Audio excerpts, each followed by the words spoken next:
Union बरोबर वाटेगाठी करायला तयार नव्हत्या आणि सरळ सांगायचं आमचा काही संबंधच नाही. हळूहळू करून ज्या वेळेला बोलायला सुरुवात केली, पत्र घ्यायला सुरुवात केली, तर त्या वेळेला सांगायला लागले की आम्ही कामगारांना व्यवस्थित पगार देत आहोत. काही कंपन्या एवढंही सांगायच्या की जेवढं दिलं पाहिजे त्याच्याहून जास्त आम्ही देत आहोत. आणि काय होतं लॉजिक, काय तर्क द्यायचे, तर म्हणे शॉप ऍक्ट प्रमाणे आम्हाला मिनिमम वेज द्यायचा आहे, तर मिनिमम वेज पेक्षा बरंच काही जास्त आम्ही देत आहोत असं त्यांचं म्हणणं होतं. आपण त्यांच्या लक्षात आणून दिलं मित्रांनो की आपल्याला मिनिमम वेज नाही, आपल्याला जर काही लागू होतं, कोणता कायदा जर लागू होतो तर तो कॉन्ट्रॅक्ट ऍक्ट लागू होतो आणि त्याप्रमाणे आपल्याला आपला पगार पाहिजे ही आपण मागणी केलेली आहे. आणि जे काही सुरू आहे, जे काही सुरू होतं आपल्या डेपोमध्ये, आपण हळूहळू करत, आणखी काही गोष्टींना वेळ लागतो. अनेक वेळेला अनेक कामगार, अनेक आपले प्रतिनिधी हे सांगत होते की साहेब काहीतरी लवकर करा. मी त्यांना सांगितलं की लवकर फास्ट फूड नसतं, कारण की आपणही बघतो की जर चांगलं जेवण पाहिजे तर त्याला वेळ लागतो. पटकन 2 मिनिटात पाहिजे तर मॅगी मिळते, पण त्या मॅगीने काय होतंय. म्हणून काही गोष्टींना वेळ लागतो, तयारी करावी लागते. पण जर एकजूट केली तर हळूहळू का होईना एक एक अन्याय आपण दूर करून घेऊ शकतो. तसं मी बोललो, सुरुवातीला कोणाशी बोलायला तयार नव्हते. आता ही परिस्थिती आहे की युनियन बरोबर तर वाटाघाटी होतात, पण आपल्या डेपोची जी कमिटी आपण नेमून दिलेली आहे त्या डेपोच्या ज्या समस्या असतील, ड्युटीच्या असतील, बाकीच्या असतील, पगारासंदर्भातल्या असतील, तर त्या डेपोच्या कमिटीच्या आपल्या युवारांना बोलवलं जातं, त्यांच्याबरोबर चर्चा केली जाते. हे आपलं अजून एक पाऊल आपण पुढे जाण्याचं काम केलं. अशाच पद्धतीने जातो आपण पुढे. ज्या वेळेला आणि आपली मागणी काय, आपली मागणी की मी बीएसटीचं काम करतोय, मला समान कामाला समान दाम. मित्रांनो, हे जेव्हा आपण मागतो त्याच्याच बरोबर आपण सेवा सातत्य मागतो. कारण कंपन्या येतील, कंपन्या जातील, यांचं कॉन्ट्रॅक्ट 7 वर्षाचं असेल, कोणाचं 5 वर्षाचं असेल. ती कंपनी गेली त्याच्यानंतर मी काय करणार. आणि याचं ज्वलंत उदाहरण आपण इथे दिलेलं आहे की ज्या वेळेला हंसा बाजूला झाली त्यावेळेला हंसामधले आपण सर्व कामगार, एकही कामगार सोडला नाही, प्रत्येक कामगाराला आपण डीबीजी मध्ये ठेवण्याचं काम केलं.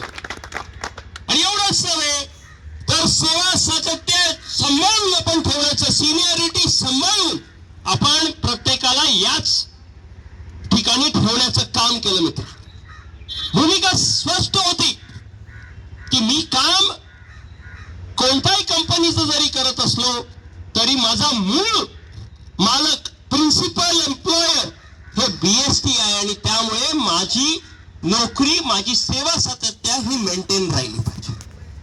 अनेक प्रसंग आले ज्या वेळेला हंसामधलं गेले बीव्हीजी मध्ये, आपले 5,000 रुपयाचा प्रश्न होता. लोकांना वाटलं 5,000 रुपये गेले, ते काय मिळत.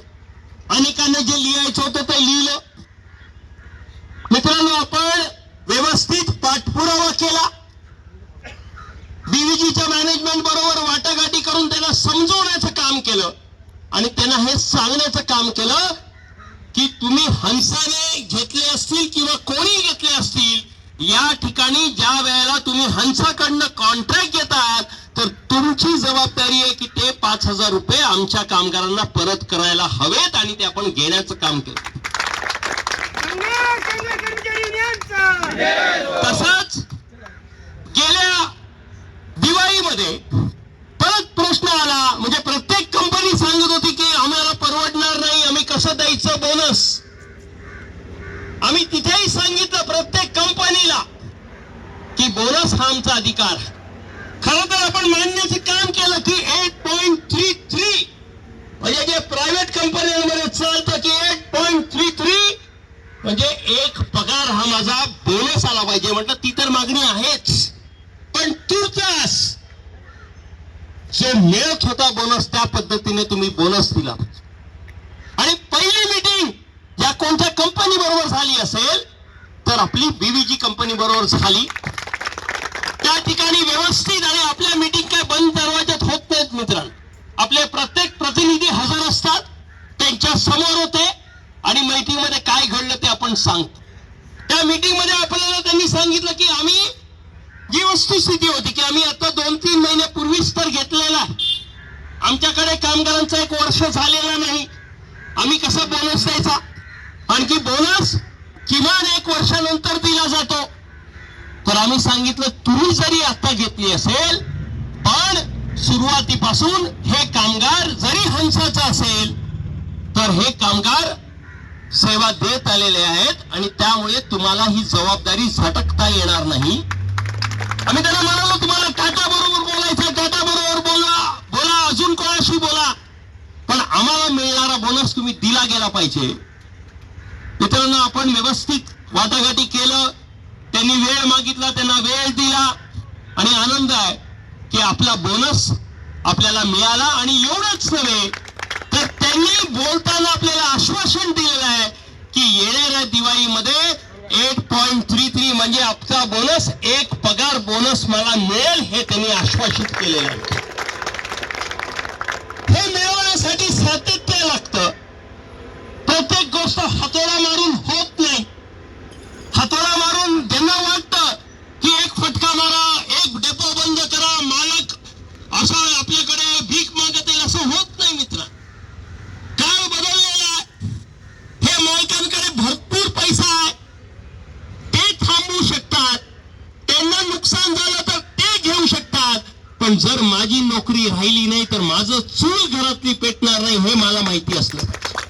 त्यामुळे प्रत्येक वेळेला संघर्ष कामगार कर्मचारी युनियन तर्फे आपण बोलताना हे बोलतो की आमचं काम आहे की माझी नोकरी टिकली पाहिजे. नोकरी टिकवून मला माझं पुढचं सर्व घ्यायचं आहे. नोकरी टिकली तरच मिळणार. कधीतरी येतो राग कोणाला, नंतर गेलं तेल लावत, पण त्याच्याने चालत नाही. आपण एवढी मेहनत करतो कशासाठी की प्रत्येकाला इच्छा आहे की माझं घर चाललं, पगार वाढला पाहिजे, चांगलं झालं पाहिजे. नोकरी टिकेल तर पगार वाढेल.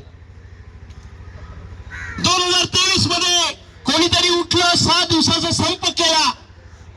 आपण संघटना म्हणून आजपर्यंतचा आपला इतिहास आहे, कामगारांच्या कोणत्याही आंदोलनामध्ये आपण विरोधाची भूमिका घेत नाही. त्यावेळेला देखील विरोधाची भूमिका घेतली नाही. आपण सांगितलं ठीक आहे तुम्ही करता आहात, पण ज्या मागण्या सांगितलेल्या आहेत ते घेतल्याशिवाय मागे येऊ नका. पण नाही, प्रचंड मोठ्या प्रमाणात प्रतिसाद मिळाल्यानंतर सुद्धा 6 दिवसाने कोणाला न सांगता त्या व्यक्तींनी संप मागे घेतला आणि प्रत्येक कामगाराला वाऱ्यावर सोडण्याचं काम केलं.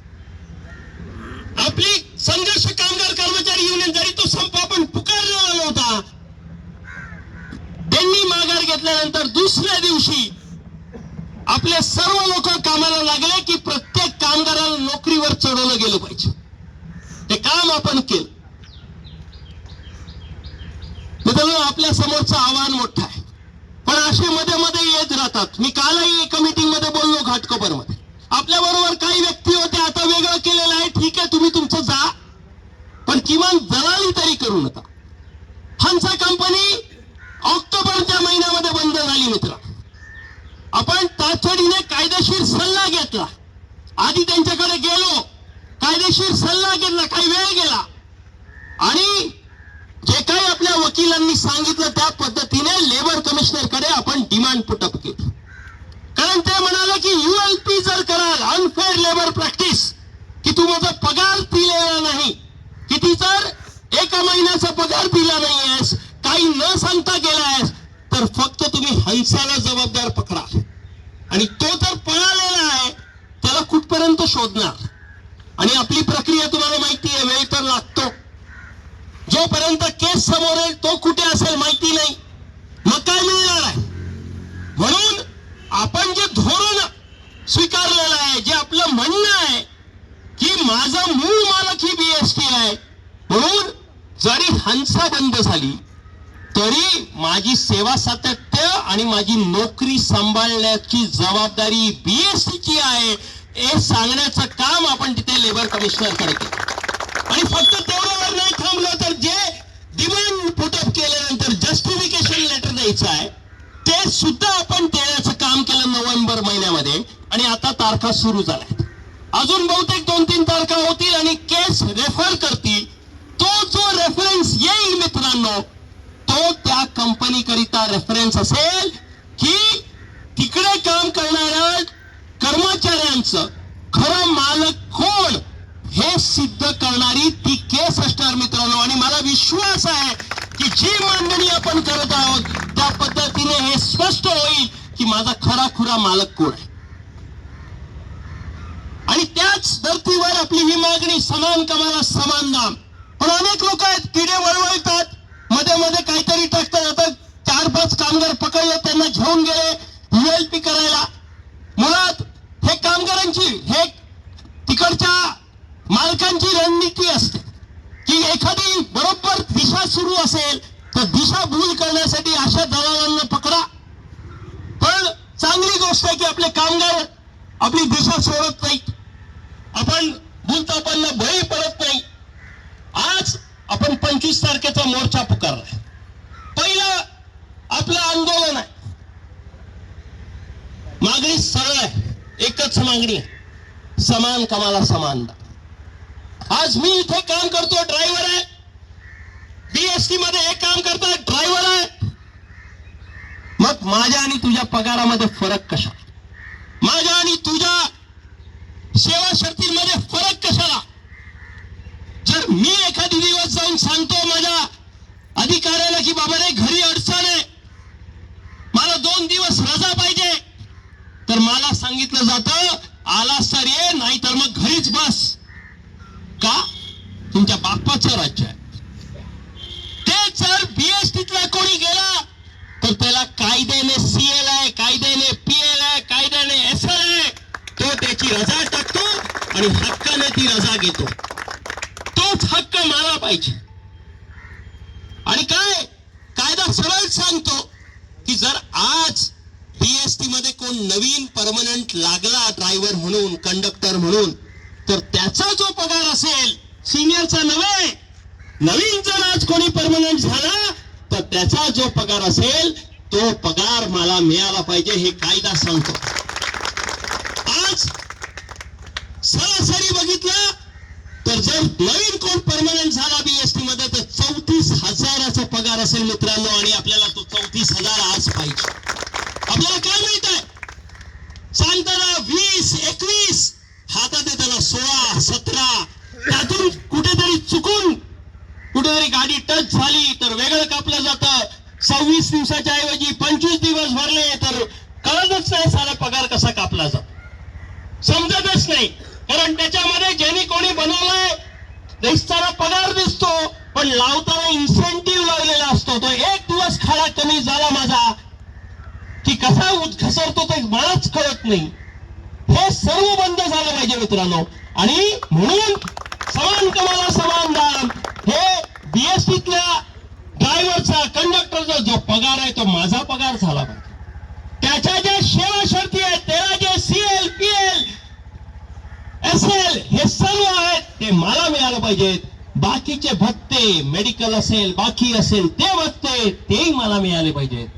याची लढाई आहे. आज मी जास्त वेळ नाही घेणार, पण 25 तारखेला आपली सुरुवात मोर्चा आहे. एका दिवसाचा मोर्चाने काय होईल असं मला वाटत, पण ती सुरुवात आहे. तिकडनं लढाई सुरू करणार. आपला प्रश्न प्रशासनाला, मीडियाला, जनतेला कळायला पाहिजे. आज आपण काय जनतेकडनं खातो? फक्त शिव्या. त्याच्यासाठी आपली काहीच चूक नाही. त्याच्यासाठी जर गाडी खराब असेल, डिफेक्ट असेल, चूक आपली आहे, पण शिव्या आपण. गाडी छोटी आहे, ओव्हरलोडिंग झाली, पॅसेंजरला घेता येत नाही, शिव्या आपण खातो. त्यांना माहितीच नाही. आता कुठेतरी थोडं ते कुरल्यानंतर कळायला लागलं की हे कॉन्ट्रॅक्ट आहेत, नाहीतर काय विचारे बीएसटी आहे, काय छोटा गाडी आहे. गाडीमध्ये ज्या वेळेला टेम्परेचर आतला टेम्परेचर 36 असतो तेव्हा पॅसेंजर ओरडतो, तो दुसऱ्यावरती ओरडत नाही, तो आपल्यावरतीच येतो. तर मित्रांनो, हे सर्व बंद झालं पाहिजे. आपल्याला समान कामाला समान नाम हे मिळालं पाहिजे आणि याची सुरुवात आपण 25 तारखेपासून करू. त्या दिवशी प्रयत्न करून महानगरपालिकेचे आयुक्त माननीय एकनाथजी शिंदे, कारण अर्बन डेव्हलपमेंट त्यांच्याकडे आहे, आणि गरज पडली तर बाकीच्या काही नेत्यांना सुद्धा भेटू आणि हे समजवण्याचं काम करू की आमच्या मागण्या काय आहेत, माझा हक्क काय आणि माझा हक्क कसा दावला जातोय हे सांगण्याचं काम आहे. आणि त्यातून महत्वाचं आहे मित्रांनो की आपल्या लोकांमध्ये सुद्धा जागृती झाली पाहिजे. हे रोजचे दैनंदिन कामं, शेड्यूल बाकीचे हे सुरू राहतील, ते कधीच थांबत नाही. आज बीएसटी मध्ये आमच्या युनियन 1946 ची युनियन आहे.